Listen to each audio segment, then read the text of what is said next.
Imagine getting paid 25 cents to write letters while the person across from you built steel empires. There was Napoleon Hill before Andrew Carnegie changed his life forever. What if today is your chance to meet your own Carnegie? In a world of drowning in quick fix gurus and surface level strategies, today we are cutting through the noise with someone whose wisdom stems from the original architects of success. Welcome to another episode of the Carlos Inspire Show. Today's guest, Don Green, legendary speaker, influencer, father, mentor of mentors, president of the Napoleon Hill Institute, is in the house, and it's about to go down. What's up, my friend, Mr. Green? How are you, sir? I'm good, Carlos. Thank you very much. It's just an absolute pleasure. When I started in 2000, we only had one foreign publisher country in Japan. And today we have, for example, we have 42 different publishers in Russia alone. And how I know that, J.B. Hill, Dr. J.B. Hill is one of our trustees. He's Napoleon's grandson. He knows more about Napoleon than anybody alive because he's got all the history and so forth. And he's a retired doctor, so he spends a lot of time research and whatever. But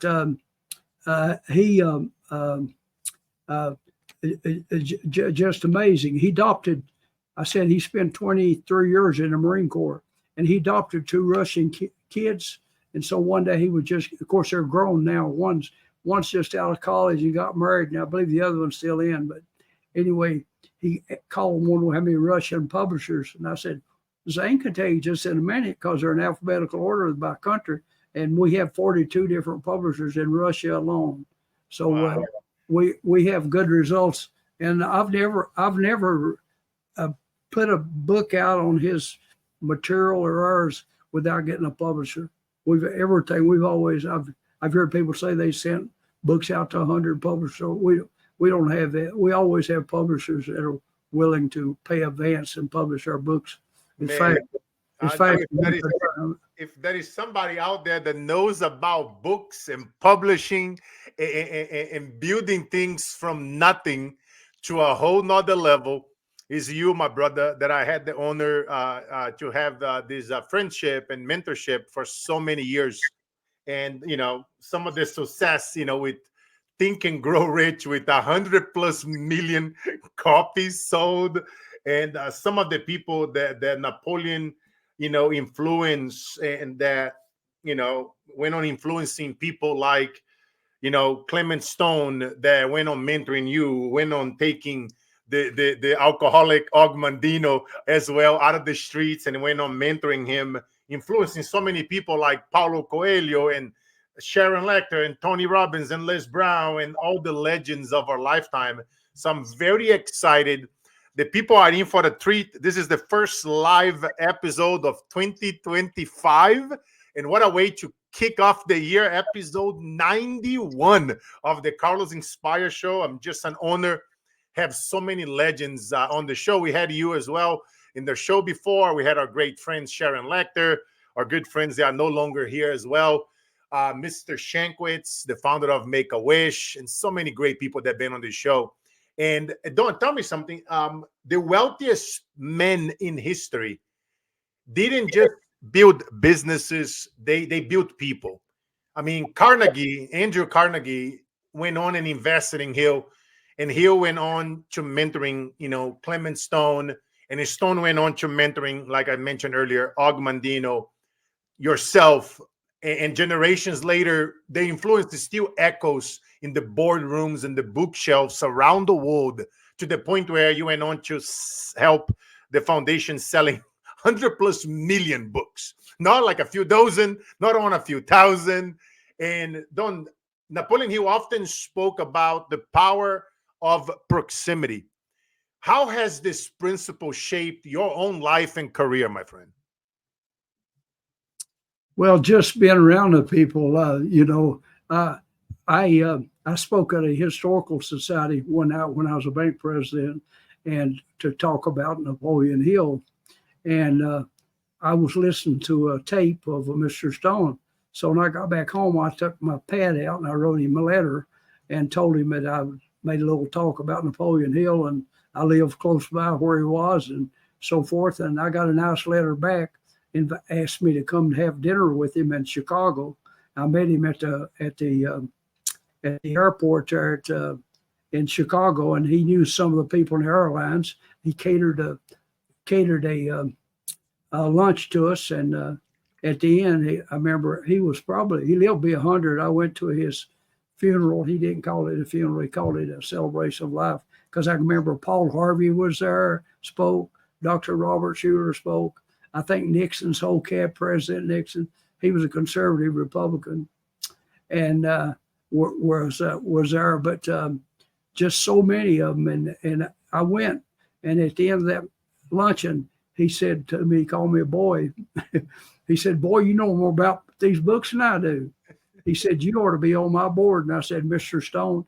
Everybody called him Mr. Stone except Ronald Reagan. Ronald Reagan called him Clem. I never heard nobody else call him Clem.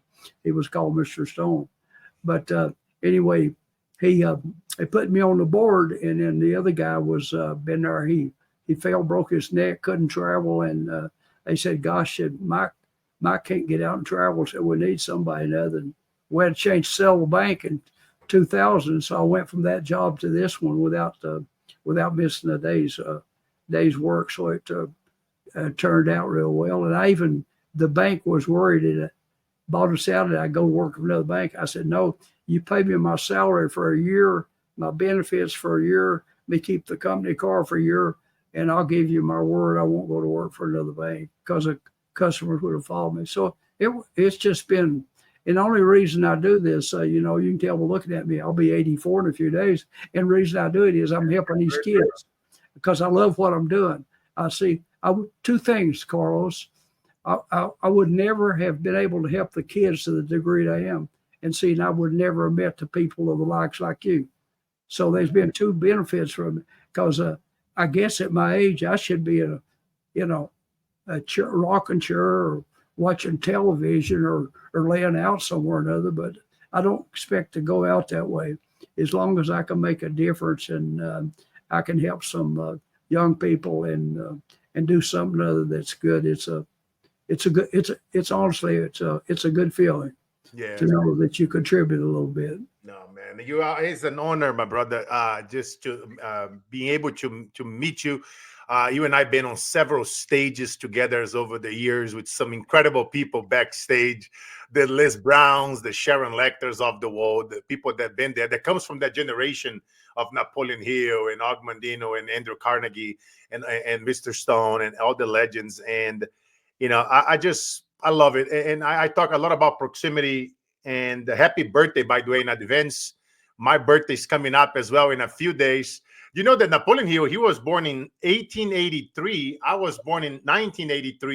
He's 100 years older than me, And I forgot the month that he was born, and you might know that. And but I often talk about proximity. It's not just about networking, Don, as you and I know, my brother. It's about like aligning ourselves with like people who compress time and expand vision. And we had a great segment last time on the show where we talk a lot about books, audibles, how it takes very little to produce, especially with the help of AI nowadays and being around great company and proximity people like yourself, where now we're able to produce masterpieces of books and put it out there and then record the audio, upload, and now you have something that costs pretty much nothing to put it together, where you can now sell digitally and be around others, get your friends involved, get your community involved, let them know, work a year ahead. I often tell my clients, if you're going to put a book out, do a year later, and then start putting the work now. Start applying to speak on more stages or more podcasts or more anywhere that you can be in front of it, and then forming partnerships and joint ventures with other people like yourself and myself that have a large reach. So now you're able to launch something, and now you'll be able to sell tens of thousands of copy, launch your speaking career, your coaching, mentoring career. And that all goes back to proximity. It all goes back to the legacy of mentorship, which you come from the era. I mean, you've been on the kitchen with Mr. Stone at the kitchen table, learning from him directly. I mean, he took Og Mandino from the streets. Og was an alcoholic before he was Og Mandino. And he went on to mentoring Og, and Og just became a legend. Many of you guys know Og, or if you haven't, Og wrote an incredible book, University to Success, and highly recommend. But you were mentoring by Mr. Stone, Don, who changed countless lives, right? What is one of the most powerful and profound lesson he instilled in you, my friend? Well, I remember him telling a story. I cannot really call it in a book or not, but it's a couple of stories. One of them is on Og Mandino. Benji mentioned it, that greatest salesman in the world. Og Mandino got him a copy of that book, and Mr. Stone and his wife was going to England for something. He read it on the way over there. When the plane landed, he sent a telegram back to him and ordered 10,000 copies of The Greatest Salesman in the World. He was so impressed by it. I can remember some stories she tells, really tells out. And of course, I've wrote a couple of books on mindset. And Mr. Stone, he had that. I'll tell you one story he tell. I've heard him told it more than once, but he said that of course, he started out with $100 selling insurance, disability policies and so forth, and was able to give away about $450 million, I think, by the time he died. Yeah, but anyway, one of the salesmen came in and said, Mr. Stone said, I'm just having all kinds of trouble. I said, could you furnish me some leads, people I could sell to? I don't know where you've heard it or not, but it's a good story. And he said, well, give me a little bit of time, said, and come check back with me. He did. And he gave him 10 names. A couple of days, he come back and, oh, Mr. Stone. He said, I sold 7 of them. I'm going back on one of the other ones. I think I got him sold. I need some more leads. He reached over on his desk and said, here's the phone book. He said, I went back and took the phone book, and I took one out of the A's, one out of the B's, one out of the C's, so I got you some leads. He said, the trouble was, before you went to knocking on them doors, you done told yourself what they wasn't going to buy. But then when I give you the leads, you're telling something, these people are really interested in this material. And so you had a mindset you could sell. I taught the story to my daughter when she was a Girl Scout. She sold more cookies than the whole troop put together. I told her little girls would go up to the door and they'd ring the doorbell and then come to it and says, I'm a Girl Scout, and said, I'm selling cookies. Do you want to buy any cookies? The answer is yes or no. I said, no, that's not it. You tell them, my name's Donna Green. I belong to Mount Carmel Girl Scouts, and said, we're selling 4 cookies. And she named them over, peanut butter and chocolate chip and what the other 4. Said, which ones do you want to buy? So, it doesn't matter which one. She didn't say, do you want to buy them or not? Say yes or no. No, which one of the 4s you want to buy? So what the choice was, then she even approached them at the bank when I was working in the office, in the finance office. And she told the girls in the bank, my daddy's got a lot of money in here. I might have had $500. And said, I want you to help sell my cookies. So they were it's downtown, about 6 or 7 tellers across the front. They had a competition to see who could sell the most of Don Green's little Girl Scout cookies. And so when my employees would go down there to make a deposit or something, they'd say, hey, they need some more cookies. So we'd send them in there by the boxes full. And guess what she does today? She's an interior decorator, but she learned. She got some good lessons, and she deals with people in the interior decorating business that are in the billionaire status. And she does work for them, both her homes and in her resort homes, and like down in Hilton Head. My daughter and son-in-law, they have a place in Hilton Head that they lease out. Beautiful place. But she learned a lot. She learned a lot, and that mindset and developing that confidence and all is so much important. You know, I saw a cartoon one time in a little shop, and it was an old guy and he had on the bibbed overalls, and he said, I never amounted to much, but he said, I never expected to. So, you know, we don't exceed our expectations. You think it's going to be a bad day? Yeah, you can have a bad day, but you got to get up for morning and look in that mirror and say, if it is to be, it's up to me, knowing it's another good day. It's a good day every day you get up. Start thinking what you can do during the day. Here's the no, man, amen. And I wanted to give you a shout out for two great books that you did. You know, this is the one right here, the Everything I Know About Success I Learned from Napoleon Hill, and then Napoleon Hill's Secret, incredible book. I got an autographed copy here from my friend Green. I have on my safe all my autographed copy books from legends. So shout out to my friend Don Green. Check it out, some of his books. Just an incredible, so much wisdom there, my friend. And Don, I mean, you mentor some very, very powerful people. People often ask me, how do I get to mentor or attract incredible CEOs of Fortune 50, 500, 5,000 companies, right, to come to us and become that magnet. But I mean, you've been doing this way longer than I am, my friend. And you come from the legendary League of Legends that mentors everybody, you know, the people that influence the Steve Jobs of the world. I met Stevie when I was young. I'm in the Bay Area for almost 22 years now. And I had the honor to meet Jobs, one person that I wish I had my podcast back then to interview. But how do you carry forward that mentorship lineage today, my brother? I mean, especially like high profiles, people like Russell Brunson, right? That from ClickFunnels that went on to build $100 million company that happens to listen to you. I mean, how did you carry on that mentorship lineage today? What do you think is one of the secrets that people can apply to attract more incredible CEOs into their life for them to mentor and to assist? Well, I think start off with this. Just, I'm not the most religious person in the world, but I have a little card. I was married 54 years before I lost my wife almost 10 years ago. I have a little card on my table where I eat my breakfast in the morning. It says, God, show me someone I can help today in Jesus' name. Amen. I know I'm going to do somebody a little favor. I'll send somebody a book. You can't now, everybody don't acknowledge the books like you and put a good word out and all. But when I send the book, my responsibility is ended. I made an attempt to make a difference, but I could write a book about them.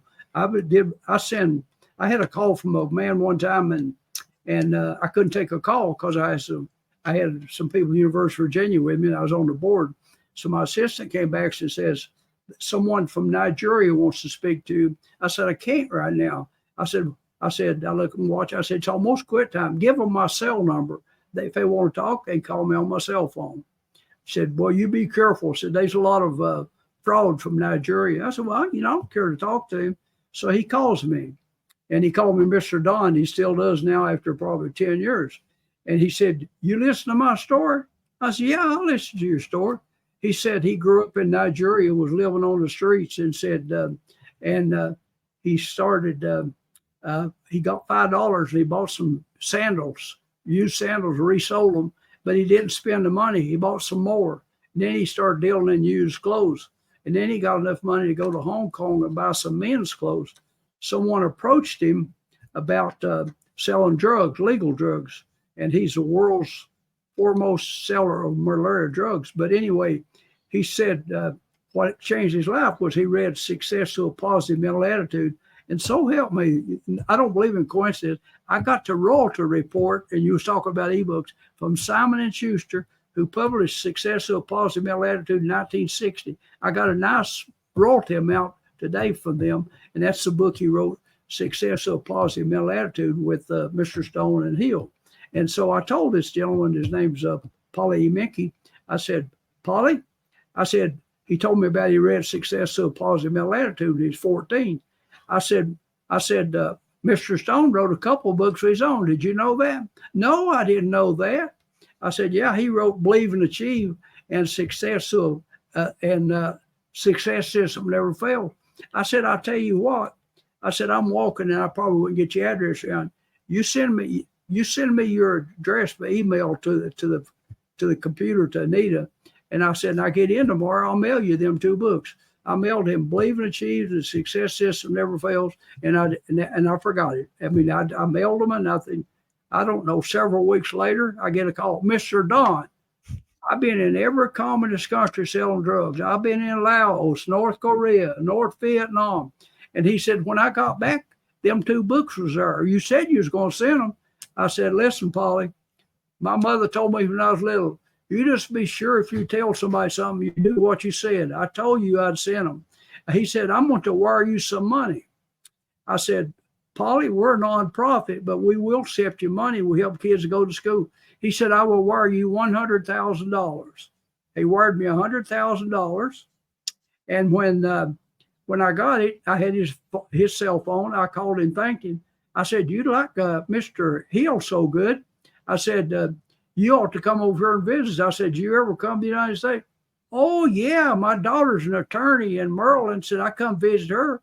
I said, well, this is where Napoleon Hill's from. I could show you around. But I said, you'd need to let me know because I travel a lot. He said, I will. And he said, I'll bring you $150,000. Said, that'll make $250,000. So a few weeks later, he came and brought me $150,000. He's been to see me about 8 or 10 times. And he brings me $10,000 cash every time he comes. Wow. And all I did was send him and I was not expecting anything in return, but we never know. We never know. But if they post it on Amazon or if I tell someone else about it, then that's all that matters. Is you and I was talking before. I'd read something that said poor people watch television and rich people read books. I think there might be something other to that. Amen. There might be something into there, my brothers. You and I know. You know, it's so funny, man. Books, they change lives. Every time I meet with all my early mentors, all my friends and my farmer mentors, where we trade mentorship, people like you and I, I'm just so grateful because, and I always remind you guys, my grandma, she was the housekeeper that used to clean the house of professors, and that's all they talk about, the things that they learn from their books, the things they learn from one another, and she took all their wisdom from cleaning houses of professors, and she brought it back home, and she often, like you say earlier, you just say it today, in God's name, I'm gonna make it happen. Amen. I'm gonna have an incredible day, right? You start your day that way, and you repeat yourself, and you take massive action, and you start writing. Oh, Carlos, I don't know how to write. There are many AI tools out there that can help you write, because you never know the lives that you're gonna inspire and empower. How these early mentors that wrote books around the world inspire my grandma, that went on to inspiring me when I was a kid, selling bread on the streets, wanted to kill myself, and all the crazy stuff that some of you guys know. And that totally changed, right? Because somebody spoke life into you. And even if you don't have that grandma, that father, that mother, that Dawn around you, but read our books. Like, immerse yourself, shut it down, the TV or Netflix for like a month, like disappear for like a few months, rebuild yourself, because I can promise you, my friend, anybody can build from nothing. He was making 25 cents a day when Andrew Carnegie gave him that task. He took 20 years to put it together. Some of those papers that went on to become classics, the legends that you guys watch on TV and on YouTube and listen to their songs, all the OGs, CEOs and founders of the tech and the wealth and all these companies out there listen to and read about, and that's why I'm just so excited with this, because we are in a new era, AI, right? And we are seeing AI, artificial intelligence, replace jobs at a rate faster than ever before. And that's why I think this show today, it's so important, because everybody has a book in themselves. I firmly believe everybody has a story. I don't care how much, you think a story is not good or whatever. Everybody has a story. You guys listening to me, you have so much more within you. You have greatness within you, period. And what role, Don, does books, speaking, and personal branding play in staying relevant and profitable nowadays more than ever, because I believe that, even if you're working on a 9 to 5, you must be building a brand on the side. You must be journaling often. You never know when those journals can become your first book. And what is your take on AI and the importance of writing books, continue investing in yourself, in becoming an author, a speaker, so that if your job ever gets replaced, you become irreplaceable? What is your take on that? Well, Carlos, there's so much stuff available today. When I was growing up, we had the library, and I read from my schools. I would get every book I could get a hold of. I read biographies and dreamed about these people successful and so forth. When I grew up in a house that didn't have running water, didn't have a bathroom till I was in high school. Mom and dad grew up during the Depression, and she was one of 16 kids. Her mother died when she was 8, and he never remarried. The older kids helped look after them, and I guess they eat good, but they did 7th grade education. But today it's so easy. I mean, the ebooks, the audio books, and so much stuff in the public libraries has got untold books that you can belong to and check out and read on any subject matter you want to. And Mark Twain, the old quote from Mark Twain, he says back in his day, he said, people that don't read, they're no better off than people that can't read. So it separates them. It separates them, and that's the reason it's so important that we associate with people who's like-minded. And I got to thinking one day, and not naming personal names, but the guy that hired me in banking, and our attorney, and so many people that they're all average readers of his books. That's no accident. Well-read people. Even Warren Buffett. Warren Buffett said he spends most of his time reading. He's reading these stories of these new startups and old startups and what they're doing and what's going on in the world. And I don't think he really wouldn't have to read a lot, but that's what he spends most of his time doing. And when you take like Russell Brunson, he told me one day, he said he's going to get in, fix him up a bedroom and get out, and he's going to lock himself up, and he's not going to do nothing but read and write and let all the rest of us go. And by the way, you mentioned him. I will see him at ClickFunnels on in February the 11th, 12th, 13th, 14th, I think. And one of the speakers is Tony Robbins, I know. Oh yeah, all the legends getting together in Las Vegas. That will be his last ClickFunnels. There will be a lot of people there. I heard great things about that event coming up. If I'm not speaking somewhere around the world, I'll definitely be there hanging out with you guys, having our fun lunches and dinners, my friend. It's so fun. One fun fact about the Greater Depression. Did you guys know that Mr. Stone, who happens to mentor my guest, Don Green, he went on to building an empire insurance company, up to 400 million, like Don mentioned earlier. He went on before he died, was up to $450 million. But during the Great Depression, he went on building to 400 million, and he often give credit to Hill, and like you're saying earlier, reading books, just shutting down, and journaling, putting himself around others, proximity, never knowing that he was the best. You guys, co-author a book together, and it's just incredible. Where most people back during that time, they shut it down, right? During depression times and recessionary times, and whenever it's chaos, most humans, 99.9%, they run away from the problem. You, myself, Carnegie, Stone, Russell, Robbins, we actually go towards, right? Disney, whether you guys like him or not, he went on building Walt Disney during those times. Stone went on building. Carnegie became the wealthiest person, ever back in his era, building steel empires. And if we look, one thing in common, Don, is all the stuff that we do day in and day out since we begin our careers from zero, reading books, being around others, trading our expectations from appreciation. How can we be a servant leader? And that's why, guys, building that personal brand, journaling, putting your book out there. I don't care if you don't want to write a book, go get books from Don Green, Napoleon Hill's Secret, and go record videos on LinkedIn talking about the book. What do you love about the book? Record 3-minute, 5-minute, 10-minute videos, and then give a shout out to my brother Don. Go take all the books from him, everything he learned about success from Napoleon Hill.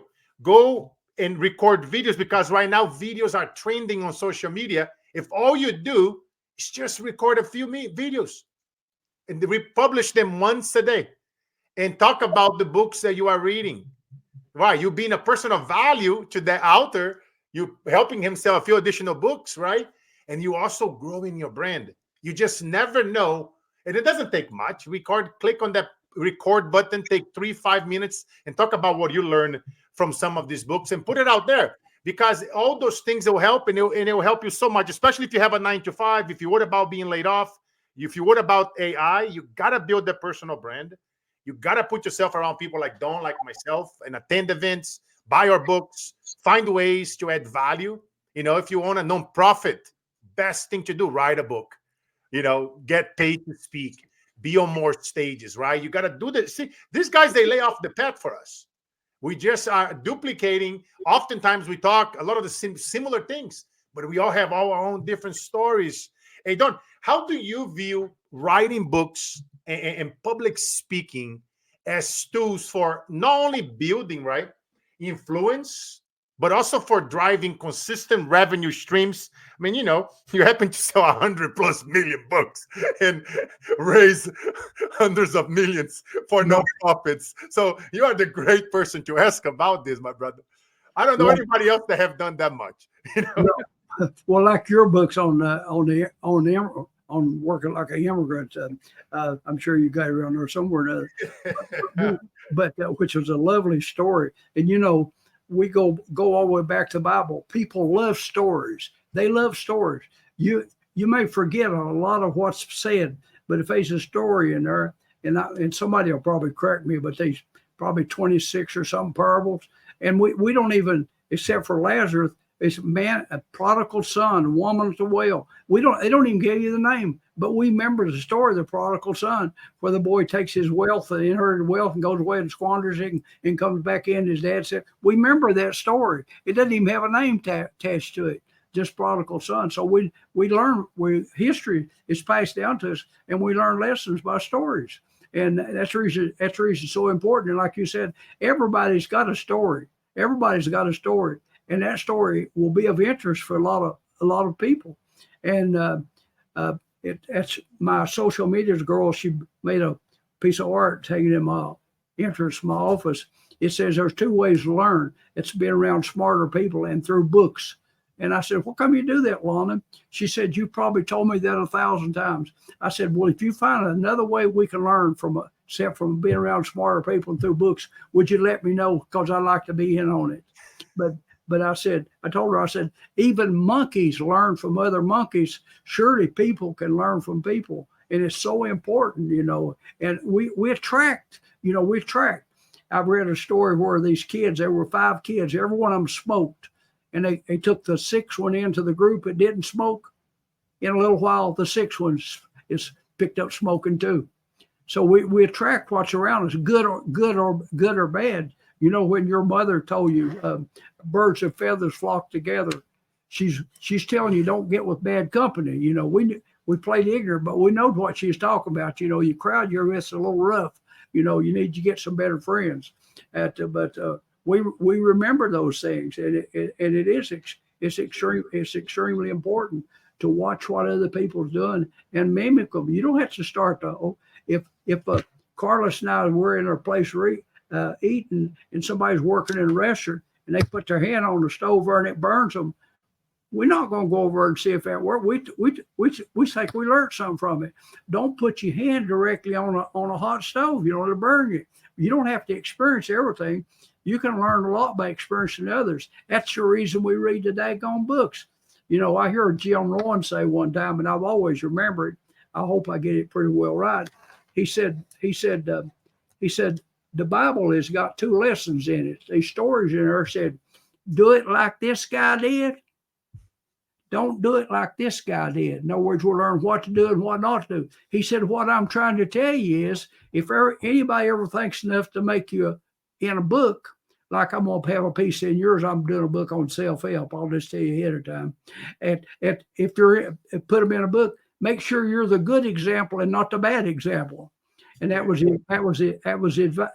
advice. You know, do it like this guy's do it. Don't do it like them guys did it. And sometimes I'm just so grateful to you, brother, and all of them. You know, it's funny, Don. As you were talking here, I was self-reflecting, and I remember, wanted to quit and giving up, doing very tough times in Brazil growing up. And I always loved journaling, and I would, interview, successful people like you on the streets and out. But back in the day, there was no cameras, no nothing. I just interviewed them, and I would write it down, the answers, and I would compile those. And all successful people, the successful butcher, the successful banker, the successful bakery owner, that couple that were married for 50, 60 years. And I asked them, what made you guys successful? Would you change something? Give me a few tips, a few pointers, the do's and the don'ts. And over time and over decades, as you and I know, those journaling, those exercises, they're so incredible. And I remember telling my grandma one day, I will interview people like Don Green. I will, be on stages like Les Brown and Tony Robbins and Jay Shetty that combined have over 15 billion views, on the net. I will write books with legends like Sharon Lecter, a good friend of ours, who co-edited the book Outwitting the Devil from Napoleon Hill. Highly recommend. One of my favorite all-time books. Our good friend, rest in peace, Frank Shankwitz, Wishman. Highly recommend you guys reading and watching his movie, Kick Off the Year on Fire, Wishman. Shout out to Frank's family, his wife, and the foundation, and just the incredible stories, that we hear out there. But it's incredible, Don, how powerful these things that we talk about, that people often they think, oh, it's just a saying, it's just a quote. No, that is power in proximity. That is power in being aligning yourself with others. I often say, in a world of disappearing jobs, ideas are the new currency. Being creative, don't worry about try to go copy people. Just be you, be original. It's worth way more than a copy. Own your narrative, or somebody else will. And Don, for CEOs and entrepreneurs listening to us, why should they prioritize writing books and speaking engagements over traditional marketing tactics? Well, how important the things are is it's simple. When people say something to me, is I'm all the time being asked about what to invest in. I would never tell someone to invest in things I've done, Amazon and Microsoft and Apple and all them others, because I study them, but I don't tell them someone else, because they need to learn them. They need to learn themselves to make their own decision, and they can learn it from being around other people and listen to them, but then ultimately accepting responsibility themselves for the results, and not saying, well, Carlos told me to buy this and look how it turned out. No, Carlos didn't tell you to buy that. He told you to study it and make your own decisions. And that's what we have to learn, because when in life, when someone starts saying, blaming Carlos or blaming their banker or blaming someone else, they on the road to failure. We have to step in the mirror and say, if it is to be, it's up to me. We learn all we can. We organize that information, and then we make a decision based on what information we've gathered. If you're 85, you probably don't buy a lot of green bananas. You buy them ready to eat. But, same way with investing. If you're real young, you can start with a startup companies or what have you. But to invest in something that you're 85 years old, it might be a little safer to invest in things that's already well established, that are profitable, whatever, because you don't have a 20 or 30 years more than likely to recoup your losses and so forth. So, but we need to learn those things on ourselves, and that's the reason we learn to be around the right people. You know, we're average of the people we spend most of our time with and the books we read, and that's pretty simple. But you know, you listen to Les Brown and Jim Rohn and Brian Tracy and Sharon, all these people out there with all this knowledge, and you take what from it you can and what you can use of it, and to form your own, make your own decisions. But I tell people, didn't finish it, but I said the best money you can invest is what you invest in yourself. And to the CEOs and all, I would tell them the next best money they can invest is that they invest in their employees. Amen. In their employees, where it's to pay for a course or pay for them go to a leadership conference or whatever. It's money well invested. Money well invested, because when they come back, more than likely they've got a much more productive employee. Yeah, that's so true. I preach that all the time, Don. You know, and you know that's why I love, you know, constantly being around leaders of yourself and others. That I always tell people is the best investment you ever do, investing, hiring better quality people, eventually replacing yourself, hiring a CEO, a CMO, and then being able to buy your time back. Imagine, like I often tell people, what would you do with an extra 20 to 30 to 40 hours back every week? And because you hire a great CEO, a great CMO, a great CFO, and better people, better salespeople at your company, and marketing people, and social media, whatever the things that you do, because buying that time back, especially nowadays, it seems like it goes faster than ever. And a lot of people listening to us here, I have a lot of authors, coaches, speakers, CEOs, and founders, Fortune 5,000 companies, startups. And I know a lot of people here also deal with foundations. They struggle to raise money to their foundations. People come to me all the time. They want to be interviewed on the show. And I tell them, tell me your story. I mean, I'm always out there helping people in the streets. And I tell them, make a donation to the show.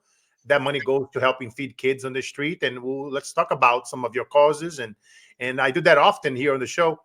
But how did Napoleon Hill Foundation leverage books and teachings to stay relevant across generations, man? Because you guys went on the amazing job that you did as a president of the foundation. You went on raising just millions and millions and millions. What are some of the key secrets or strategies that you could share?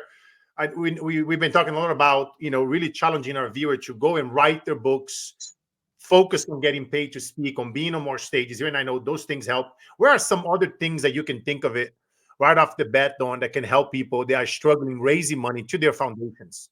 Well, the books is one means, but I think starting off with, the foundation should have a mission statement.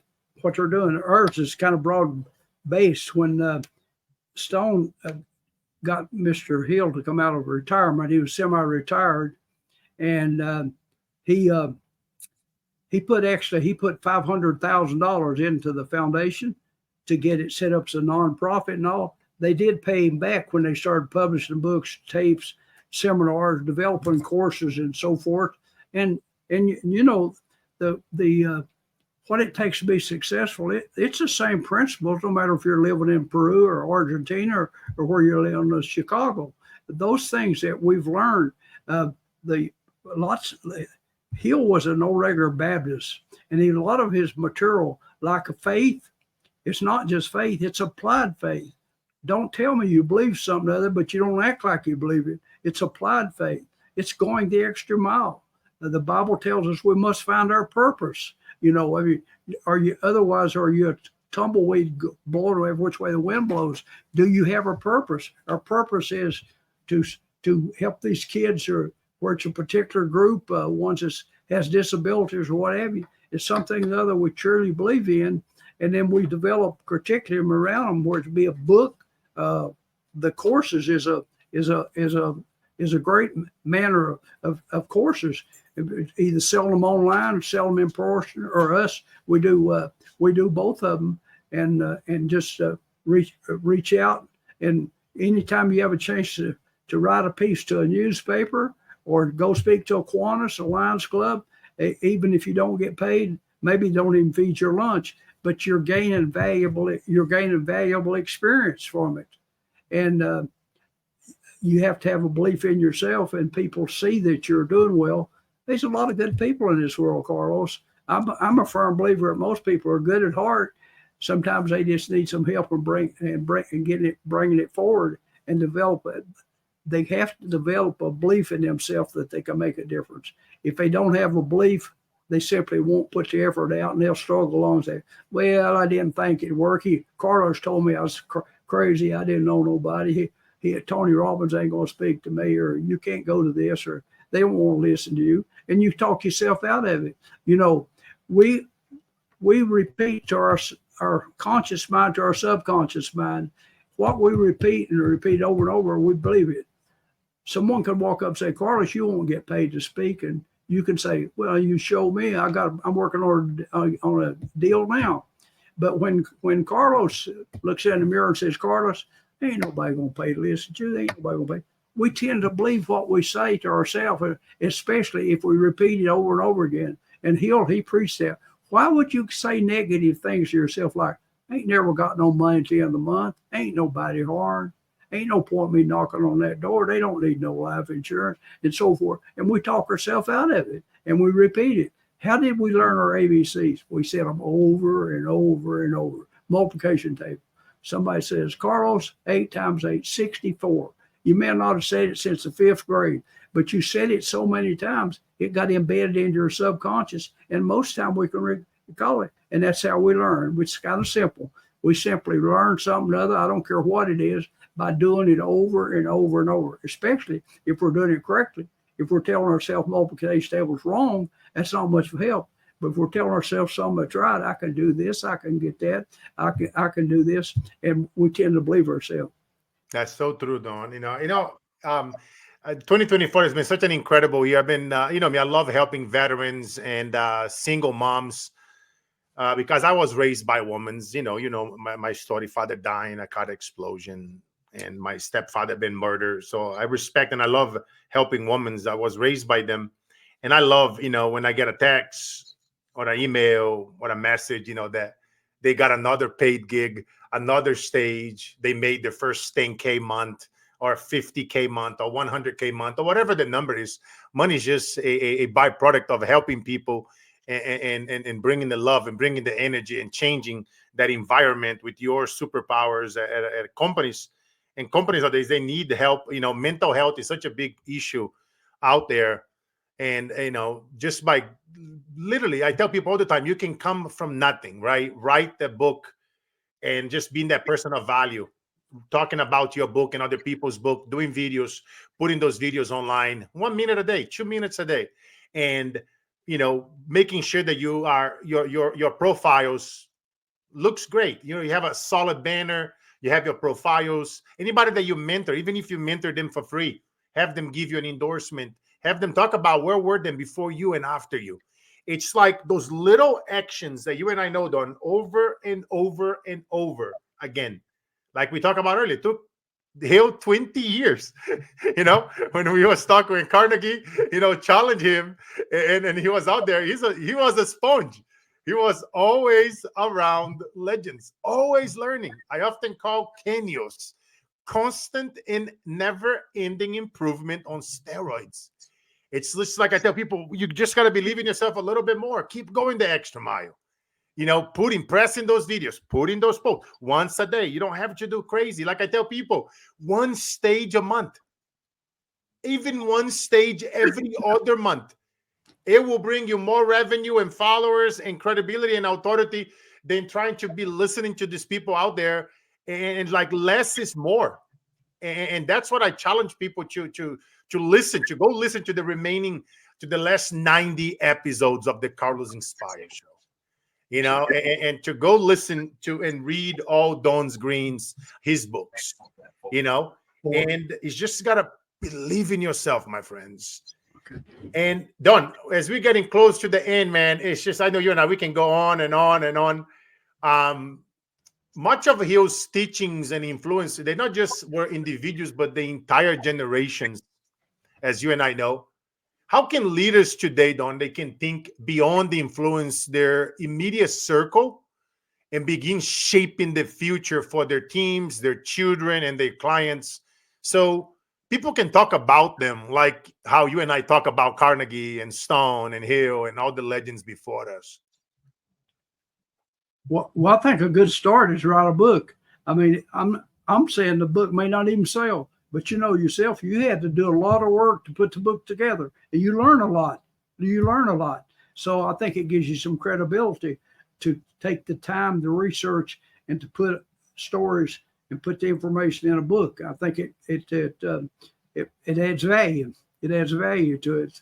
And I'll use one of Zig Ziglar's quotes that he used in a Christian college up in Pennsylvania one time, and he said, "Everything in life comes down to how bad do you want it."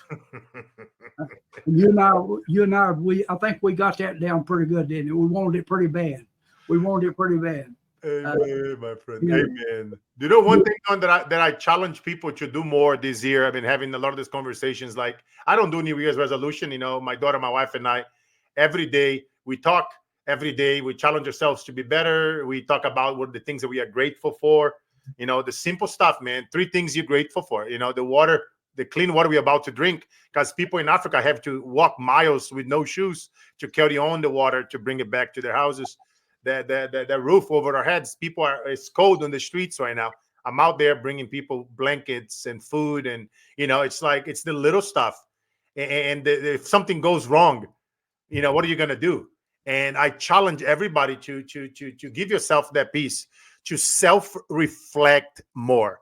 This is something that a lot of the people that you and I read about, the things that you and I wrote on, the ability to think about our own thinking. I want you guys listening to me, watching us live now, think about when is the last time that you think about your own thinking. When Dawn and I challenge you, when we tell you to go write a book or go hang out with us at an event, at a retreat or whatever, when is the last time that you doubt your own doubt? Right? Because those things, guys, they play lasting influence that transcends to generations beyond us. Just by us challenging ourselves more often, when shit hits the fan, all right, let me start thinking about my own thinking here. What I'm about to engage? Why am I engaging? Why am I creating these feelings? Why am I feeling this way?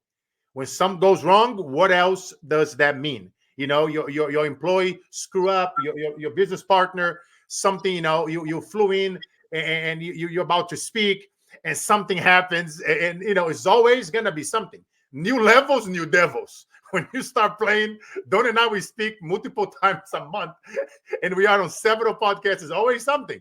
We got international people to deal with on a global level. It's always something. But you see, I think that ability to self-reflect and think about our own thinking is one of the biggest things that I want to challenge you guys listening to us here today to really, really focus on. And we were talking about this, Don, even before the show. Look at the ability to influence and being that leader. Like, you know, Hill went to Stone. Stone was to what's his name? Norman Vincent Peale. You know, that was one of President Trump's pastor when Trump was a kid, right? And a lot of Trump's thinking comes from the era, the way how Vincent was able to influence him. And it's just incredible. Some of those things that happens like a long time ago. You see here a photo of young Trump with Vincent on the right and their spouses. You know, it's just incredible. And how we have so many examples, you know, to talk about, because true mentorship, man, it's like, in my opinion, Don, is planting these seeds of wisdom. They outgrow the mentor and become forests for future generations. And I bet you agree. We'll have to do this again. I got another interview, but you talk about Mrs. Spiel. I went to her 100th birthday party. She invited me to her 100th birthday party, which is 100. I went to the Marriott in downtown New York City, which is 100 years old. It was quite an event. That's awesome. Hey, Don, and before you go, brother, best place that you hang out, what is the best place they can go to listen to you, to watch you, to buy your books, to support? And what is the best place for them to go, my friend? Our website's naphill.org, NAPHILL.org, naphill.org. naphill.org. There you have it, ladies and gentlemen. My friend, Don Green. Appreciate you, Don. Have an incredible rest of your day, my friend. Happy New Year to our audience. You guys know the drill. The days that breaks us are truly the days. Thank you very much. And I'll be back in touch. Yes, sir. Have a blessed day. Thank you.